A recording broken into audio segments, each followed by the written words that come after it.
At exactly 3 a.m., I woke to the sound of wood splintering.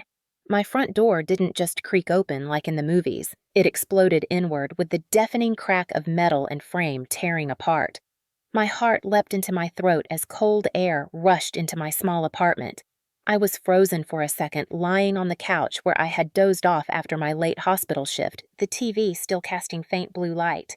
And then I saw him, Victor, my stepfather. His massive frame filled the doorway, eyes bloodshot veins bulging at his neck. In his hand was a dining chair he must have grabbed from the hallway of my building. For a split second, my mind refused to process the image. A chair at 3 a.m.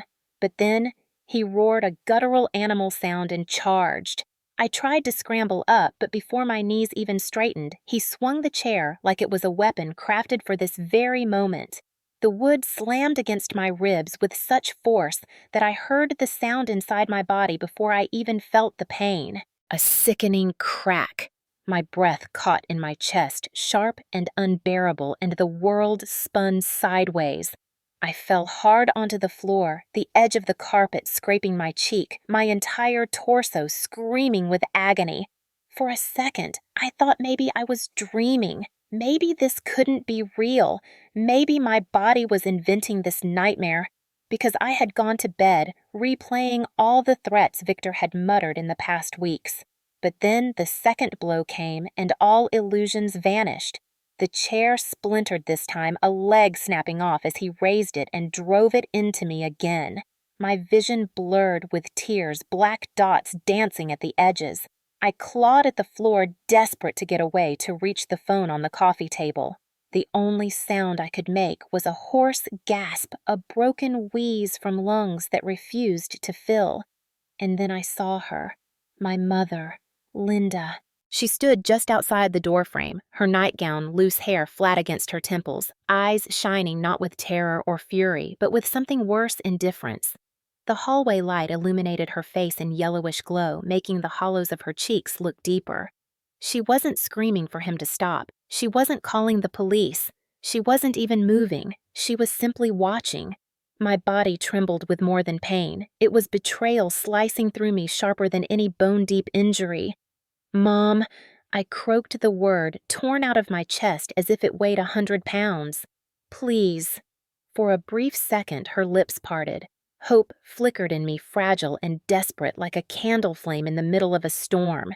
But then she said words I will never forget. Just stop fighting him. Just stop. As if surrendering to violence would save me. As if my silence, my submission was the solution. My stepfather's shadow loomed again. He swung the broken chair leg downward, catching my shoulder this time, sending a lightning bolt of pain down my arm. I collapsed fully, then my ribs grinding with every breath, my skin slick with sweat. My phone was only a few inches away, glowing faintly, but I couldn't lift my arm to reach it. The carpet smelled of dust and detergent, my cheek pressed into it, my ears ringing so loud I could barely hear his curses anymore. The only thing I saw clearly was my mother's face, expressionless, almost cold as she let it all happen. In that moment, a realization colder than the midnight air gripped me. She wasn't going to save me. She had chosen him again and again, and tonight was proof carved into my bones. My lungs fought for air, each inhale stabbing my chest like knives, each exhale rattling with weakness. I felt the edges of consciousness slipping, the darkness tugging at me. My body shook, not just from pain, but from the heartbreak of knowing my own mother had decided I was expendable. The last thing I heard before the blackness swallowed me was Victor's heavy breathing, the chair leg dropping to the floor with a clatter, and my mother whispering something low I couldn't make out. Whether it was pity, shame, or approval, I'll never know. But I do know this, that night was the breaking point. The night I realized blood ties can strangle you, and that survival sometimes means facing the truth that your family is the one wielding the weapon. My name is Clara Bennett. I am 28 years old, and I work as a nurse in a busy trauma ward in Chicago, but before I ever held a stethoscope or wore scrubs, I was just a little girl who believed my mother's love could protect me. My father died when I was 11, a sudden heart attack that tore through our family like a storm, leaving nothing intact. I remember the silence at the funeral, the smell of lilies, and my mother clutching my hand so tightly I thought she might never let go. In those first months, it was just the two of us against the world. I believed she would always choose me, that we were a team. But grief twists people in ways you cannot predict. When Victor entered our lives 2 years later, I thought he was just a man who helped carry groceries for her at the store, a polite stranger with broad shoulders and a laugh that made my mother's eyes light up.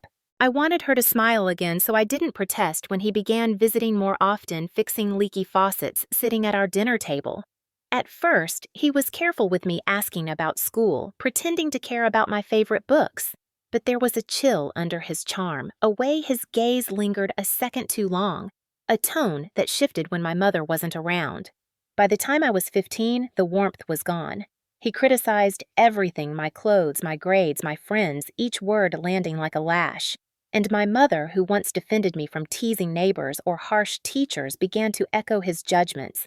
It was as though he had rewritten the script of our home, and she had accepted her role. The night he slapped me for the first time is burned into me.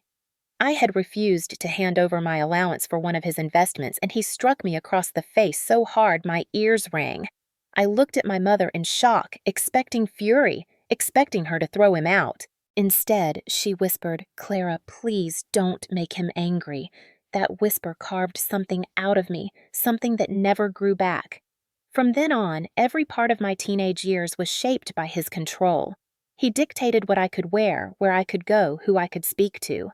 When I earned a scholarship to a summer science program, he tore the acceptance letter in half in front of me, saying, "You belong at home, not chasing useless dreams." My mother stood behind him, arms crossed, eyes avoiding mine. I learned then that silence can be more violent than any strike. When I turned 18, I grabbed my chance at freedom and left for nursing school. I thought distance would save me. I thought if I built my own life, the ghosts of that house would fade. For a while, it seemed to work. I lived in a cramped dorm, studied until my eyes blurred, worked night shifts to pay tuition. There was exhaustion, yes, but also peace, because Victor was miles away. Yet he was never truly gone.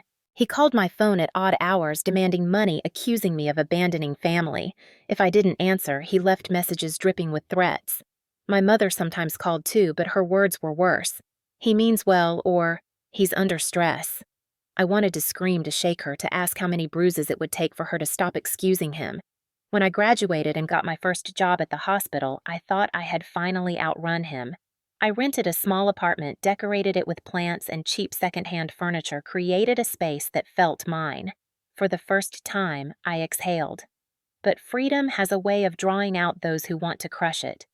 Victor showed up at my workplace one evening, standing by the ambulance bay like a dark omen. He smiled, but his words were knives.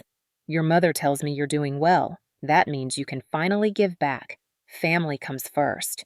I walked past him without answering, my heart hammering, but I knew then he was circling again, waiting for the moment to strike. My mother never warned me. In fact, she began visiting less, answering my calls with clipped tones, repeating his words like a rehearsed script. Every conversation ended the same. "Clara, don't be selfish. You owe him." Owe him, I owed him nothing but scars. The tension escalated over months. He sent letters demanding I co-sign loans. He cornered me outside my building, hissing that if I loved my mother, I would cooperate. And my mother, the woman who once rocked me to sleep during thunderstorms, called to tell me I should listen. The betrayal was a constant drumbeat in my chest. By the time that night at 3 a.m. came, the foundation was already cracked. It wasn't a sudden storm. It was the inevitable collapse of a house rotting from within. When Victor smashed through my door with that chair, it was the physical manifestation of years of threats, manipulation, and complicity. And when my mother stood there watching me crumble, it wasn't shock, it was confirmation of what deep down I had feared all along. She had chosen her side long ago. Freedom was supposed to mean silence at night, the kind where you hear only the hum of your fridge and the occasional car outside. But after Victor reappeared at the hospital, silence became impossible. Every vibration of my phone filled me with dread. First, it was calls I ignored, then texts that grew more threatening by the week. "Sign the papers or you'll regret it." "Family pays its debts." Sometimes he used my mother's phone typing as though it were her voice. Clara, be reasonable. He just needs a signature.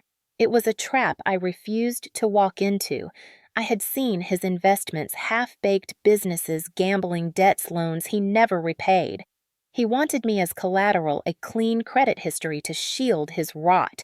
When I refused, he escalated. He started waiting outside my building, leaning against his car with arms folded. Once, when I came home after a 12-hour shift, I found a sticky note on my door. "We'll talk soon." No signature, but the handwriting was his. My stomach twisted with nausea. I bought a second lock, installed a chain, and kept pepper spray by my bed. My mother called one night, her voice flat, almost rehearsed. "Victor says you're being dramatic. Just help him this once." I wanted to shout through the phone to ask her if she remembered the bruises, the broken plates, the way I had cowered in corners as a teenager. But all I said was, "Mom, why him over me?" The line went silent for a long moment before she hung up. That silence was worse than any insult. At the hospital, my exhaustion showed. My friend Rachel, another nurse, noticed me flinch whenever the automatic doors opened. I finally confessed bits of the truth. She pressed her lips tight, then offered her couch if I ever felt unsafe. That small gesture felt like a lifeline, though I was too stubborn to accept it yet. I told myself I could handle Victor. I was wrong. One evening, I returned home to find my apartment door scratched around the lock as if someone had tried to force it. Nothing was missing inside, but the message was clear. He wanted me to know he could get in. I reported it to the landlord, but without proof it was Victor, it went nowhere. My sleep unraveled. I woke at every sound, heart pounding, half expecting to see his shadow in the doorway. The paranoia bled into my work. I snapped at patients' mixed-up charts. My supervisor warned me to rest. How could I rest when my own home felt like a trap? The breaking point came 2 weeks before the 3 a.m. attack. Victor showed up at my apartment in broad daylight, pounding on the door until the neighbors peeked out. When I refused to open, he shouted, "You'll regret crossing me." "Clara." His voice echoed down the hallway, rattling the thin walls.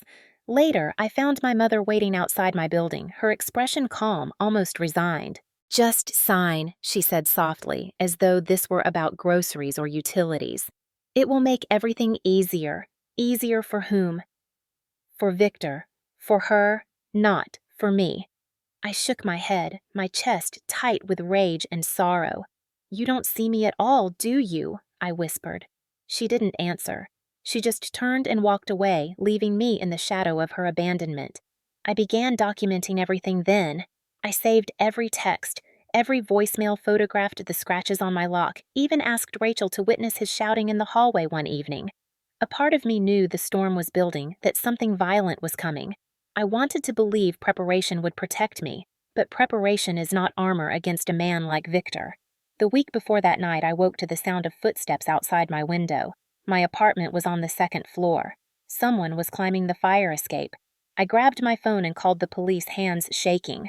By the time they arrived, the steps were empty. They shrugged, said there was no evidence. I felt like I was screaming into a void. That void widened when my mother left me a voicemail the next day. "Clara, stop involving the police. You're making it worse. Making it worse." As if Victor's violence wasn't already a ticking bomb. By the time the clock struck 3 a.m. on that final night, my body was already coiled with fear, waiting for impact.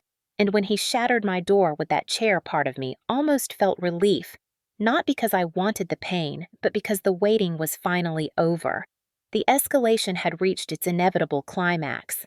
The night of the attack was cold, the kind of January chill that seeped through windows no matter how tightly you sealed them. I had just come off a brutal double shift, 12 hours of broken bones, chest compressions, and the smell of disinfectant clinging to my skin. I dropped onto the couch without even changing, exhaustion pressing down like a weight. The TV flickered faintly, casting a blue glow over the small apartment. My shoes were still on. I didn't mean to sleep there, but sleep claimed me anyway. The crash tore me awake, a splintering, violent sound that vibrated through the floor. I sat up in confusion, my pulse hammering. My first disoriented thought was that a patient had coded again, and I was back at the hospital. But then I saw the door hanging loose from its hinges, cold night air rushing in. and Victor's massive shadow filling the doorway. His face was twisted red veins bulging in his neck eyes, wild like an animal cornered but hungry for blood.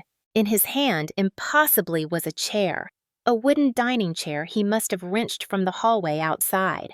His knuckles were white around it. For a heartbeat, I couldn't move, shock rooting me to the couch. Then he roared.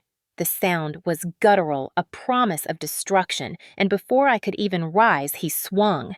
The chair smashed into my ribs with brutal force. The sound of the crack was louder than my scream. Fire lit up my chest, every nerve screaming, my lungs refusing to expand. I staggered my hand, clawing the air for balance, then dropped to my knees. Pain radiated through me in waves, nausea rising so strong I thought I would vomit right there on the carpet. But he wasn't finished. He lifted the chair again, his face a grotesque mask of triumph, and brought it down across my shoulder. The wood splintered this time, a jagged leg breaking off and spinning across the floor, my vision blurred. I couldn't tell if it was tears or the concussion already blooming in my skull. I gasped, wheezing, desperate to drag air into lungs that burned. The phone was on the coffee table, inches away, glowing faintly with a notification light. Salvation within reach. I crawled fingers, shaking nails, scraping against the rug. Then I froze. My mother! She stood just beyond him, framed in the hall light. Her nightgown hung loose. Her hair flattened her face pale. For a split second, hope surged. She had come. She would stop him, call the police, shield me like she once did when I was little, and thunderstorms terrified me. But she didn't move. Her eyes were steady, her mouth set. No phone in her hand. No words of protest.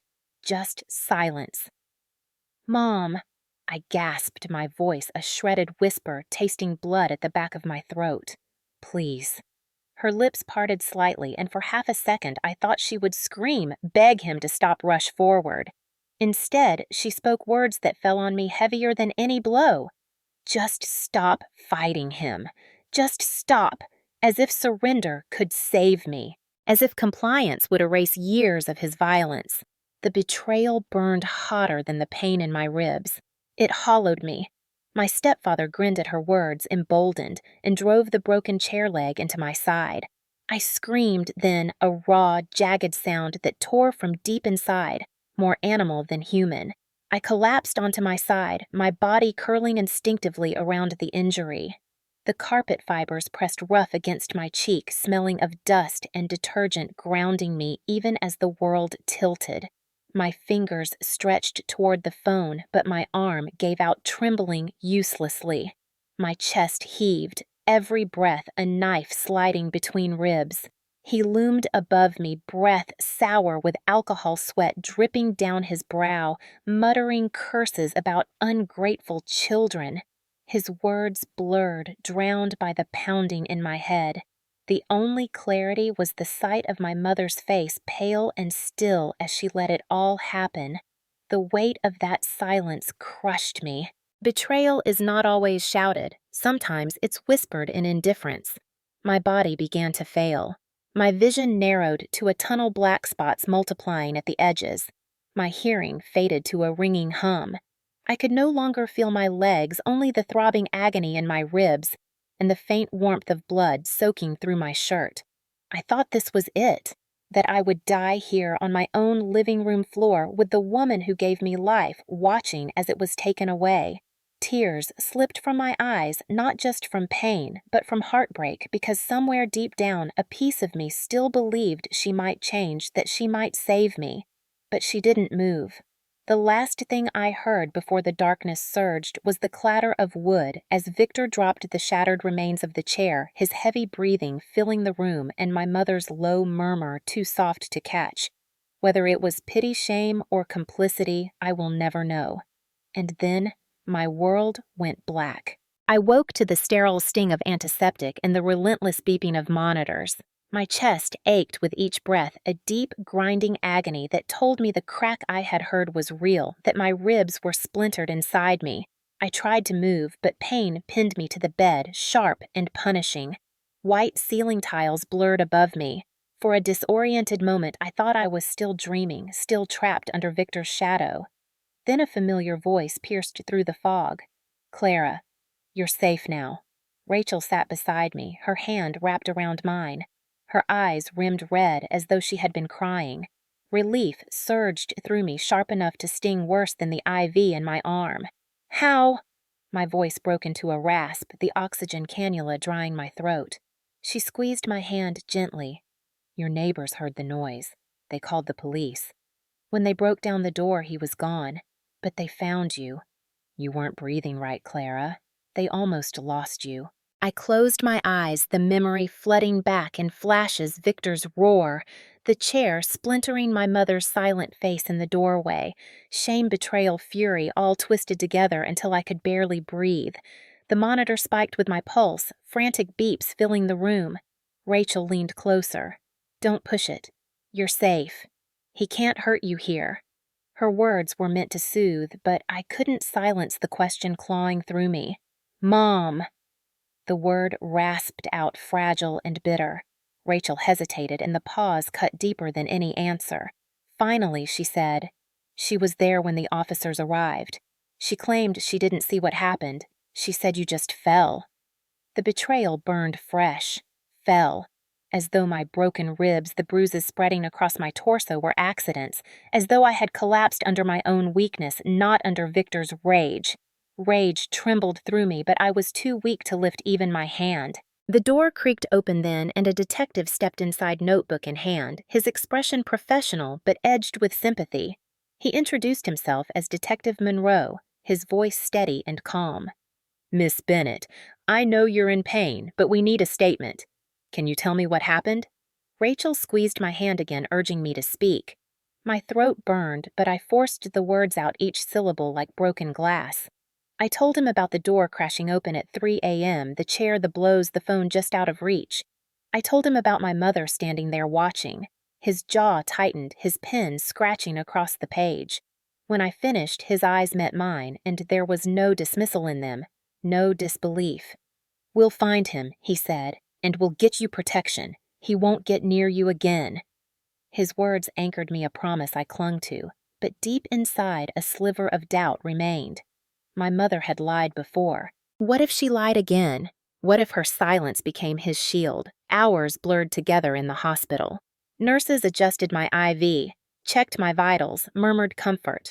Rachel never left my side, her presence a steady line tethering me to the world. I drifted in and out of sleep, haunted by images of splintered wood and my mother's expressionless face. Each time I woke, Rachel reminded me, "You survived." But surviving felt like a hollow victory when the people who were supposed to love me had chosen the opposite. On the second day, Detective Monroe returned. They had found Victor hiding in a motel on the city's edge. He resisted, but they took him in. Hearing those words, something inside me unclenched. For the first time since the chair slammed into my ribs, I felt the faintest spark of safety. But safety is fragile, and trust even more so. Because even as they locked Victor behind bars, I knew my mother's silence was waiting, a blade sharp enough to cut down any chance of justice if she wielded it in his defense. Recovery was not healing. Healing implies wholeness, but every breath reminded me my ribs were broken. Every glance at the bruises spreading purple and black across my skin reminded me of what had been taken. Yet even in pain, I knew I could not lie in bed forever. If I didn't fight back with evidence, Victor would twist the story, and my mother would help him. 2 days after his arrest, Detective Monroe returned with a grave expression. He denies everything he said, flipping open his notebook. Claims you fell during an argument. Your mother backs him up. The words stabbed worse than any cracked bone. My mother had stood there watching him attack me, and now she had the audacity to claim it was all an accident. Rage threatened to drown me, but beneath it was fear. Without proof, the case could collapse. Rachel squeezed my hand, her eyes fierce. "We'll find proof," she whispered, and so began the hunt. The first step was my neighbors. Detective Monroe interviewed the couple across the hall who confirmed they had heard the door slam, my screams, the crashes that followed. Their testimony was valuable, but I wanted more than words. I wanted something undeniable. Rachel reminded me of the texts I had saved. I pulled my phone from the evidence bag the police had logged and showed Monroe every message, every voicemail dripping with threats. He scrolled through them, nodding grimly. "This helps," he said, "but we need physical evidence from that night." That became my mission. Once discharged, I returned to my apartment with Rachel at my side. The door was splintered, still the wood patched temporarily with police tape. Stepping inside felt like stepping into a crime scene and a nightmare at once. The broken pieces of the chair still lay on the floor, jagged and stained faintly with my blood. My chest tightened at the sight, but I forced myself to stay. "Photograph everything," Rachel said softly. I did. Every shard, every crack in the frame, the carpet stained with dark patches. The air still smelled faintly of sweat and dust. We bagged what we could, handing it all over to Monroe. Days passed in a blur of interviews and paperwork. Victor had hired a lawyer, of course, someone skilled at painting victims as hysterical. They tried to argue that I was exaggerating, that I had thrown myself onto the chair in some melodramatic outburst, but for every lie I countered with proof. I handed over the sticky notes he had left, the recordings of his voicemails, where he snarled about debts and betrayal. Rachel even testified about seeing him pound on my door weeks earlier. Still, the hardest piece was my mother. Linda attended every hearing, sitting behind Victor with a handkerchief pressed to her lips, her eyes dry. She gave statements that minimized everything, calling him stressed, misunderstood. It twisted my stomach into knots to see her choose him so completely. But then a shift came. Detective Monroe returned one afternoon with a small USB drive. "Security footage," he explained. My building had an old camera mounted in the hallway, half broken, often ignored. But that night, it had worked. The grainy footage showed Victor dragging a chair from the stairwell, slamming it against my door until it cracked open, storming inside. Seconds later, my mother appeared standing in the doorway, unmoving. The soundless video was damning in its clarity. My knees nearly gave way when I saw it, but relief flooded me too. Proof. He could not explain this away. She could not deny her presence. Armed with the footage, the broken chair, the testimonies, and the messages, the case hardened. Monroe assured me it was enough to press charges for aggravated assault and burglary. Yet even then, a small voice inside whispered that nothing would undo the betrayal etched into my bones. Evidence could punish him, maybe even silence her lies, but it would never restore what was lost. On the eve of the trial, I sat with Rachel in her apartment, a mug of tea cooling in my hands, my body still stiff from healing ribs. She looked at me with quiet determination. "You have more than evidence, Clara. You have truth. Don't let them steal that." I nodded, my chest aching, not just from injury, but from the weight of what was coming. Truth was on my side, but family was against me, and tomorrow the courtroom would decide which mattered more. The courthouse smelled faintly of paper and polish, a sterile contrast to the chaos that had brought me here. My ribs still ached under the brace, each step a reminder of Victor's rage. But I walked into that room with my head high. Rachel walked with me, steady at my side, her presence a silent promise. On the opposite side, Victor sat in a suit that strained across his shoulders, his hair slicked back, his smirk infuriatingly confident. My mother sat just behind him, dressed in pale blue, her eyes fixed on the table, refusing to meet mine. Betrayal had a face, and it was hers. The judge entered, gavel striking the room, settling into tense silence. The prosecutor opened with the footage. The grainy video played on the screen, showing Victor dragging the chair battering my door until it splintered. Gasps rippled through the courtroom when the image of my mother appeared, standing motionless as he stormed inside. No sound was needed. The image spoke volumes. Victor's attorney rose smoothly, countering with a practiced voice. "The footage does not show what occurred inside. My client claims Miss Bennett tripped and fell during an argument. Mrs. Linda Bennett confirms she saw no assault." My chest tightened, fury flaring. Trip and fall, as if broken ribs and a shoulder injury could be self-inflicted. The prosecutor called me to the stand. My palms sweated as I took the oath, but when I sat, strength filled me. I spoke slowly, every word, deliberate, recounting the night. The crash of the door, the blows of the chair, the smell of dust in the carpet as I collapsed. My voice shook only when I described my mother's silence, the way she whispered, "Just stop fighting him." The courtroom grew still, the weight of betrayal hanging heavy in the air. The prosecutor then played the voicemails, Victor's voice slurred and threatening, demanding money, calling me ungrateful. His attorney objected, but the judge allowed them.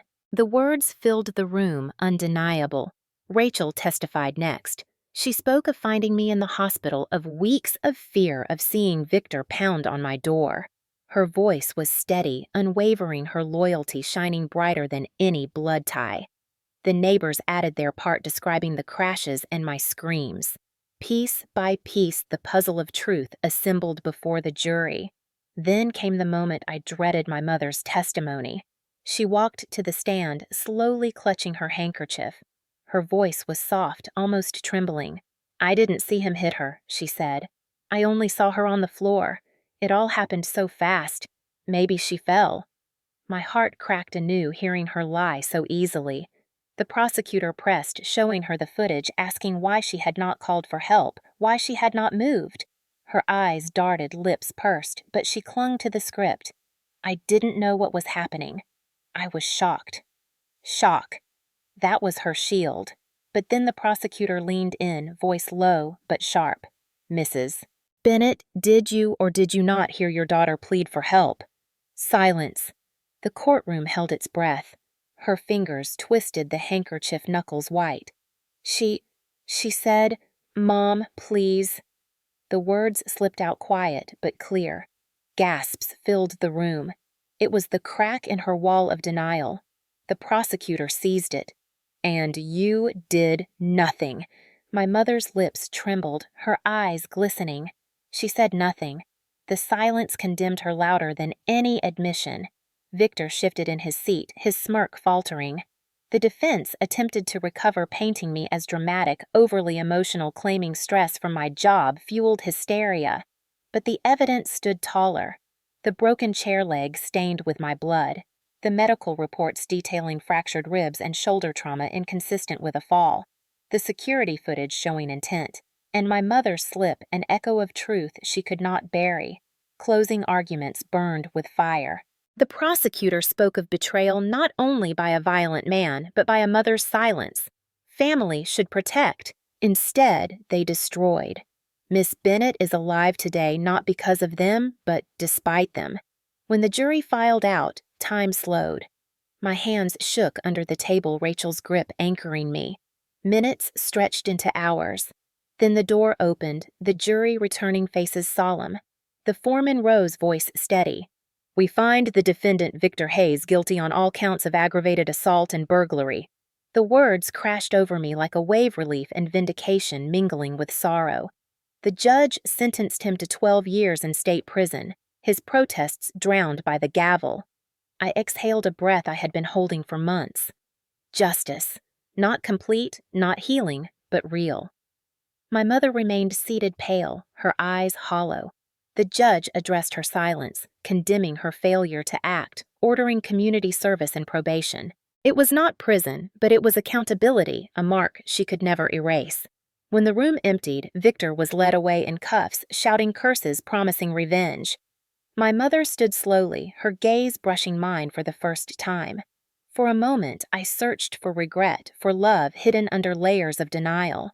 But her eyes were unreadable, distant. She turned and left without a word. The gavel's echo still rang in my ears as I stepped outside, Rachel at my side, cold air filling my lungs.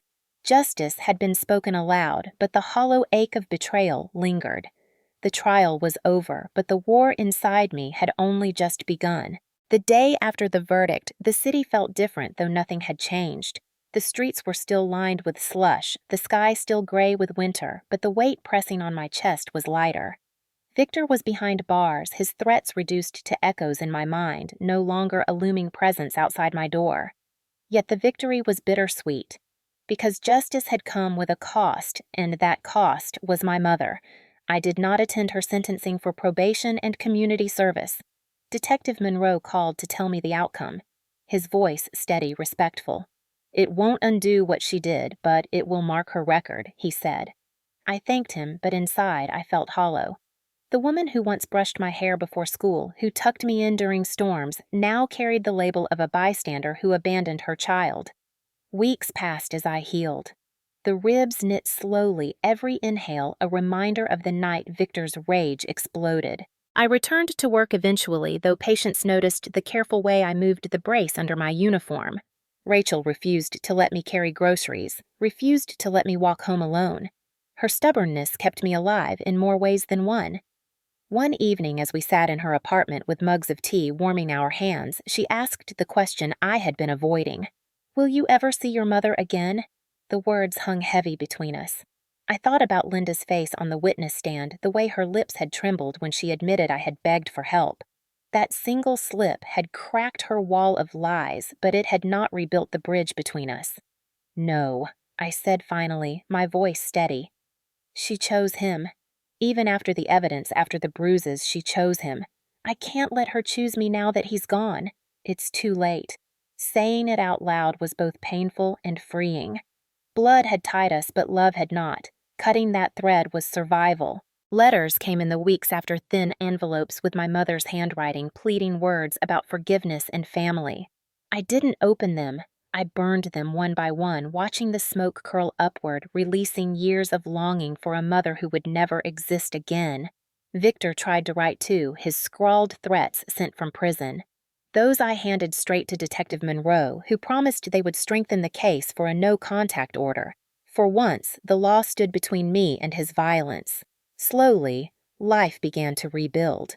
I replaced the shattered door painted over the scars on the walls, donated the rug that still held faint stains from that night. The apartment became mine again, no longer just a crime scene. I even bought a new chair, solid oak, placed it in the corner like a quiet act of defiance. Each time I sat in it, I reminded myself I had survived. Yet survival was not enough. I wanted meaning, purpose beyond the pain. So I began speaking quietly to patients in the ward who bore bruises they claimed were accidents. I gave them the number of hotlines, whispered encouragement that leaving was possible. Some looked at me with disbelief, others with tears. Each time I felt a spark of strength, as though my suffering could become someone else's lifeline. By spring, I knew I needed to do more. Rachel encouraged me, pushing me to channel my fury into action. That was when the idea of a foundation began, a small community group for survivors of domestic violence, a place where silence would no longer be the only option. It started with meetings in a church basement, just a handful of women and men sharing their stories. But from the first gathering, I felt something I hadn't in years: hope. The aftermath of Victor's violence was scars on my body and emptiness where my mother's love should have been. But it was also the spark of something new, a life not defined by what was taken, but by what I could build. 1 year later, the scars were still there, some visible, most invisible. The ribs had healed, but every cold night carried echoes of that January. Every creak of wood pulled me back for a heartbeat before I reminded myself I was safe. Safe. The word had a new meaning. Safety wasn't just locks on doors or bars on windows. It was boundaries. It was choosing who to let close and who to cut away. It was understanding that sometimes survival meant breaking from blood ties that had become chains. I had not spoken to my mother since the trial. The letters stopped after months of silence from me. I imagined her in the small apartment she rented after Victor's sentencing, serving her community service hours, telling herself stories about being misunderstood. But those stories were no longer mine to hear. I did not forgive her. Forgiveness requires remorse, and I had seen none. Instead, I chose distance. And in that distance, I found peace. The foundation I started grew quietly. What began as 5 survivors in a church basement became a registered nonprofit by the end of the year. We rented a small office, painted the walls bright yellow stocked shelves with donated blankets and toiletries. Every week, new faces came in, some bruised, some hollow-eyed, some shaking as they spoke for the first time about the violence they endured. I listened, nodded, shared my own story piece by piece. Each time I spoke the words out loud about the chair, the betrayal, the silence, I felt them lose a little of their power over me. Pain spoken becomes lighter. Rachel remained by my side through it all. She helped with paperwork, organized fundraisers, brewed endless pots of coffee for late-night planning. She became family in the truest sense, not bound by blood, but by choice, loyalty, and love. On the anniversary of that night, she surprised me with a gift, a silver bracelet engraved with the word Survivor. I wore it like armor, a reminder that I was more than what had been done to me. Sometimes I walked past the courthouse steps, the same ones I had climbed trembling months earlier. Now I stood taller, breathing steady the winter air crisp against my skin. Justice had been imperfect 12 years for Victor probation for Linda, but it had been enough to carve a path forward. Enough to prove I was not invisible. Enough to remind me that silence had nearly killed me, and that my voice was my weapon now. Looking back, I realized the story was never just about violence. It was about betrayal, about the way love twisted can wound deeper than fists, about how survival is not only in the body but in the spirit. I no longer saw myself as broken. Scarred, yes, but scars are proof of healing, proof of battles survived. They are not weakness. They are evidence. On quiet evenings, I sometimes sat by the window with a cup of tea, the city humming below, the lights glowing against the dark. I thought of my father gone too soon and wondered what he would say if he saw the life I had built. I hoped he would be proud. I thought of my mother too, but only briefly, a shadow I no longer chased. And then I thought of the women and men who walked through our yellow-walled office, trembling and hopeful, searching for a way out. For them, I stood tall. For them, I told my story again and again. Because betrayal had nearly destroyed me, but truth rebuilt me. And truth once spoken could never again be silenced.